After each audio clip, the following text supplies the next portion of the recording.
More than 2 lakh students, 13 IIMs and 3,500 seats. Yes, the Common Admission Test, we commonly know as CAT, is here. And so are we with Bell the Cat, answering any questions you may have on the test. Hello, I'm Shreya Dhondial, and joining me in the studios today is Ulhas Vairagkar of the T.I.M.E Institute.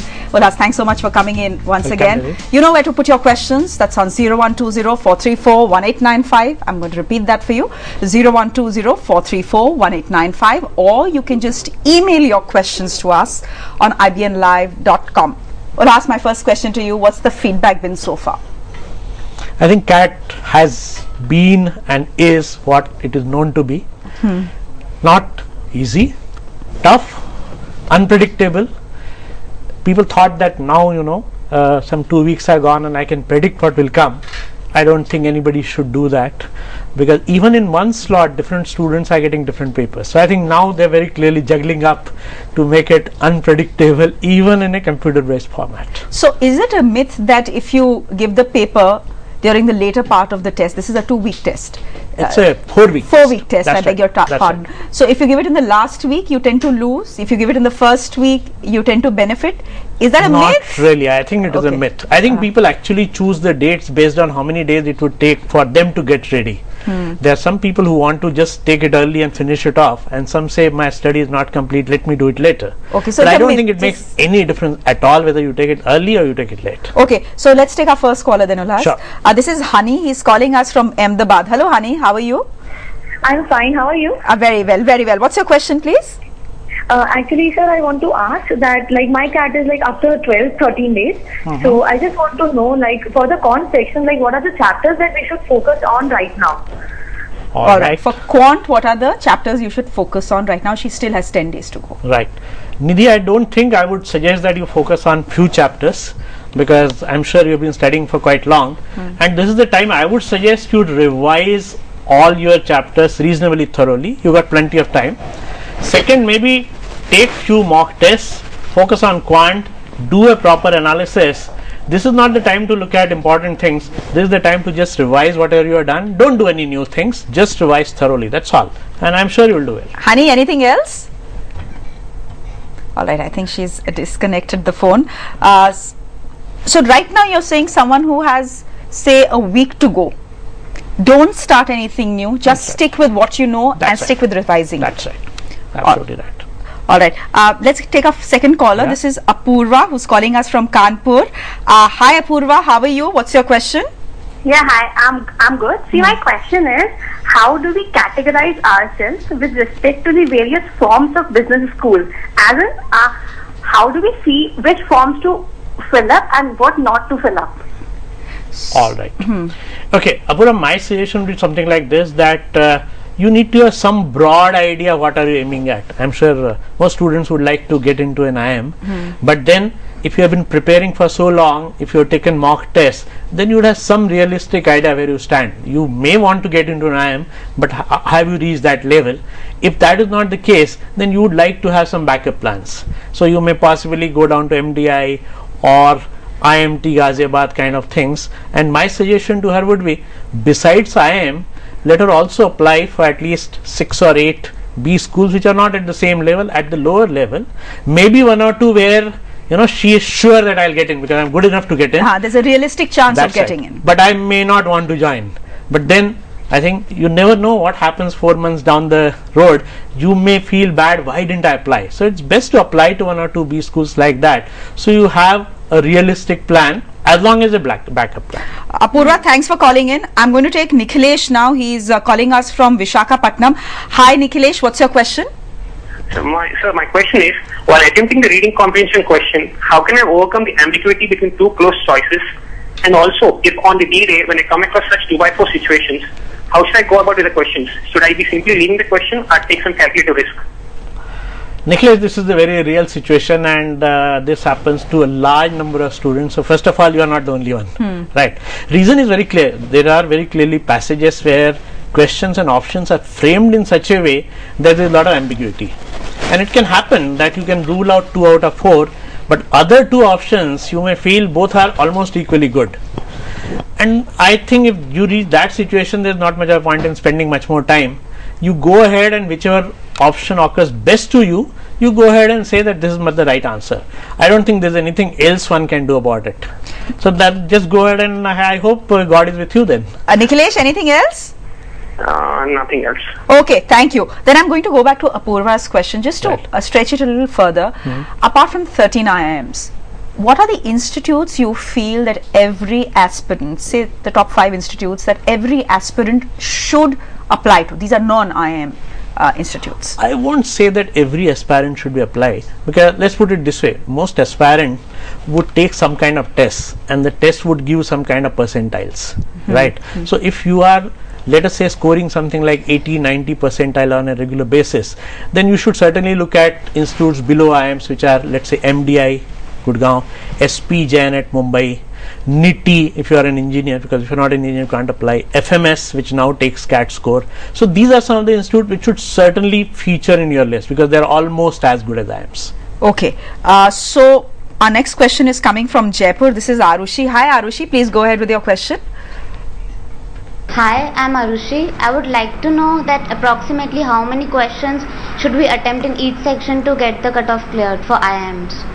This is a question we get every year. That's a $1 million question. Yeah. But Aishi, remember 2 things. First of all, attempts is not equal to score, because you have to get them right because of negative marking. In fact, you have to attempt more and get more wrong, it can backfire very badly. So therefore, don't focus too much on attempts. It is those attempts which you get it right count. I think that's point number 1. Point number 2, since we said earlier that different students may get actually different papers, and therefore number of attempts can change, and therefore you go with a predetermined mindset that I'll go and attempt 25 questions.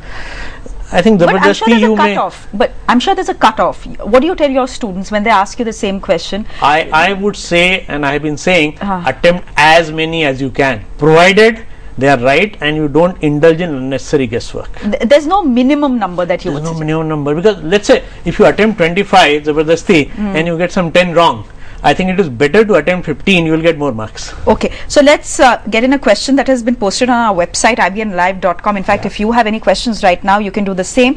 This is Pooja. She's writing to us from Mumbai. She asks, what are the do's and don'ts to keep in mind while preparing? Now, of course, if Pooja had told us when she's writing the test, it would have helped. But any case, assuming that she's writing let's assume that she's writing the test in next 1 week's time. So one is, I think, which we covered earlier, is don't start any new things. Second, use this time to revise things, and of course a day or 2 before the test, sort of go down in terms of studies. If you're studying for 8 hours, then go down to 6 hours or 4 hours, and 24 hours before possibly don't study much at all. Just chill and go to the test with a calm mind, because this is not something where if you burn midnight oil you're going to do very, very well. Next question coming from Bangalore. This is Vidya. Hi Vidya, what's your question? Hi, my name is Vidya, and my question is, how important is time management while writing the CAT? Oh, extremely important. In fact, I believe that out of 3,000 odd students who get into IIMs, there must be at least 10,000 students who are almost equally good in terms of their knowledge. But what happens is how to manage those 70 minutes. I think that is very crucial, and a lot of them actually don't do a good job there. So that's absolutely crucial, because key is how are you going to attempt maximum number of questions and get them right in those 70 minutes. And if you waste time, for example, on one question, you think I know it very well, and you spend another 6-7 minutes, I think you may actually solve the question and get it right, but you lost the war. So that's what it is. The best thing to do is solve the questions you're absolutely confident about, and then go back to the questions you're not very confident about. You may be confident, but then CAT paper setters are not so straightforward. They're reasonably devious guys. So you may think you're confident, but you may get stuck in that question, and it may take some 4, 5, 6 minutes. So that is where you should stop yourself saying that maybe I was confident, but now it is tricky. Let me sort of withdraw and go to the next question. Okay, so we are quickly going to take a break right now. You keep your questions coming in on ibnlive.com. Ulhas will be answering them after the break.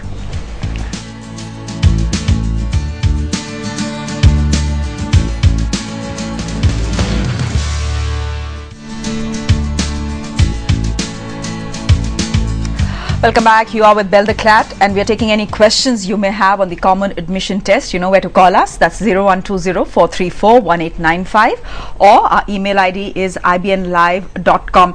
We have Abhinav now from Mumbai, Ulhas, who has a question. Hi Abhinav, what's your question? My name is Abhinav. I wanted to know whether the specialization should be of prime importance while selecting an MBA course or the brand name of the college. Specialization or brand name? Well, I think both are important. It would be difficult to say which one is more important. But let's say, Abhinav, if you are very keen on, let us say, HR specialization, then it will make sense for you to focus on, let's say, TIS in Mumbai or XLRI in Jamshedpur, because these two are very clearly known for their specializations. But let's say you want to do marketing, I think you should join the best B school, because no one B school is, let's say, recognized only for marketing. So if you can join the best B school, that is the best thing. If it also has a specialization you want, sono mein suhayega. So it's like that. But I think you should look at both, not just one. Okay. Not one over the other. That's right. That's right. Next is a question that has been posted on ibnlive.com. This is Vikram, who's writing to us from Bhopal. He says, my question is that we have different sections in CAT. This is Quant, DI and English. Should we have different strategies to deal with these three different sections? All. Let me just correct this. There are two sections. Section 1, which you will get, will have quant and data interpretation, and section 2 will have verbal ability and logical reasoning. Alright, so very clearly the way to deal with would be a bit different, in the sense, in first section it will depend on where do your strengths lie. If your strengths lie more in quant, then you are more likely to attempt more of quant questions, right? But when we come to the second section, people can have very different kind of strengths, in the sense the verbal section itself could have grammar, could have vocabulary, could have reading comprehension, and it's possible that some students, you know, are strong in reading comprehension but not so strong in grammar, so they may like to focus more on RC. So therefore, if I look at the common element, you identify your strengths and align your strategy in terms of which questions are you going to attempt based on your strengths. So focus on RC if your RC is your strength, focus on logical reasoning if that's your strength, and try to get as many marks as you can from that. Quick question. Yeah. Should we go section by section, or should we attempt first the section we think we are most prepared for? See, as far as section is concerned, the timing is fixed. You cannot change. Section 1, 70 minutes will have quant and DI.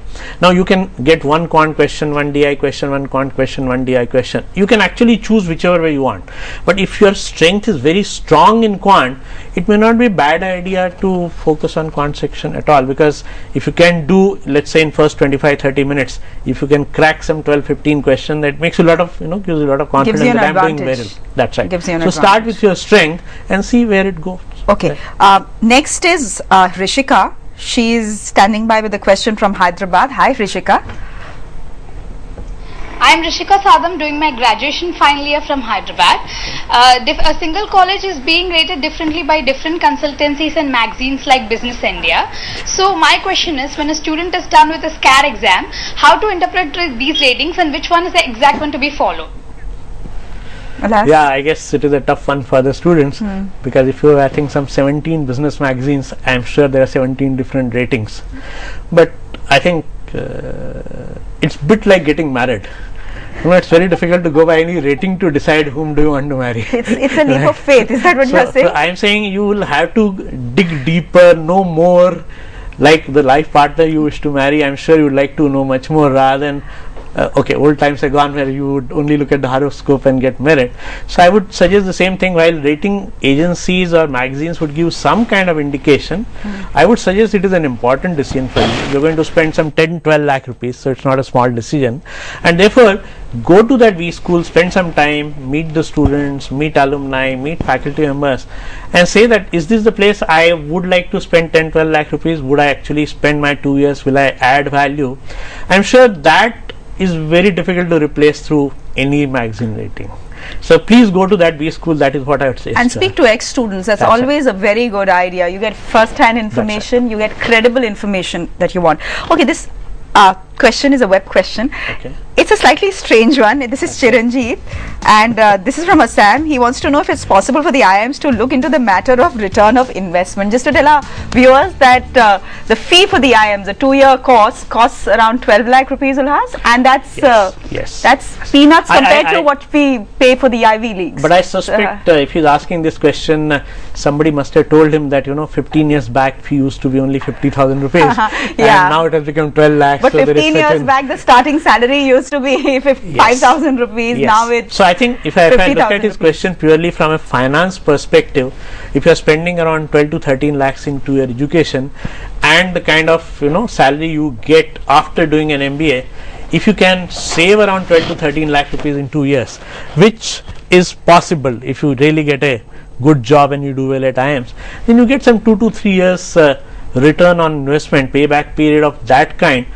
I don't think there are any projects which can give that kind of return. So this investment in education, if you can actually get into IIM, I think it's a damn good investment. He should not hesitate. Don't hesitate. Please invest those 12 lakh rupees in your education. It will pay rich dividends.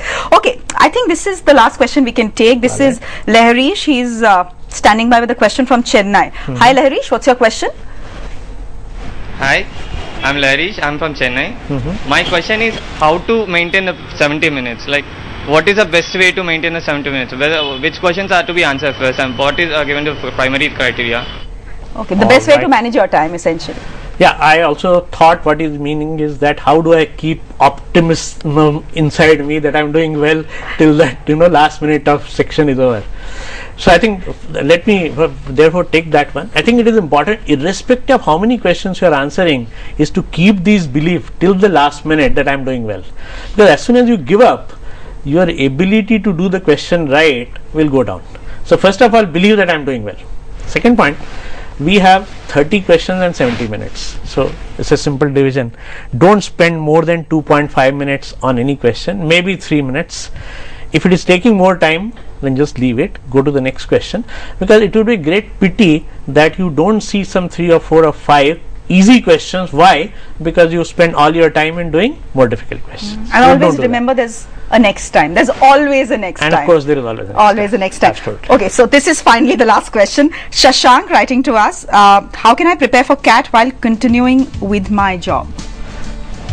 I presume he's writing CAT 12, and if that is the case, he must be studying, unless he's saying that now I got a new job and I'm finding it difficult to prepare. But let's put it this way, I think according to the statistics available, some 1/3 of the students who write CAT are those who are working. So he is not the only one. But yes, if you're working, I'm sure employer like yours and mine want to get their full value, what the salary they pay you, they want more work out of you. So you need to figure out how to use your time better, time during commuting, let's say some spare time in the office, lunch time, things like these, and I think get that time to study a bit more than what a student possibly would have. And coaching is a must. You cannot do it without coaching. I won't say that. Okay. There are enough bright students, I think, who do without coaching. All right. So we'll leave it there, Ulhas. Thank you very much for being with us, answering all our questions. And we'll, of course, see you next week, same time. Thanks for watching.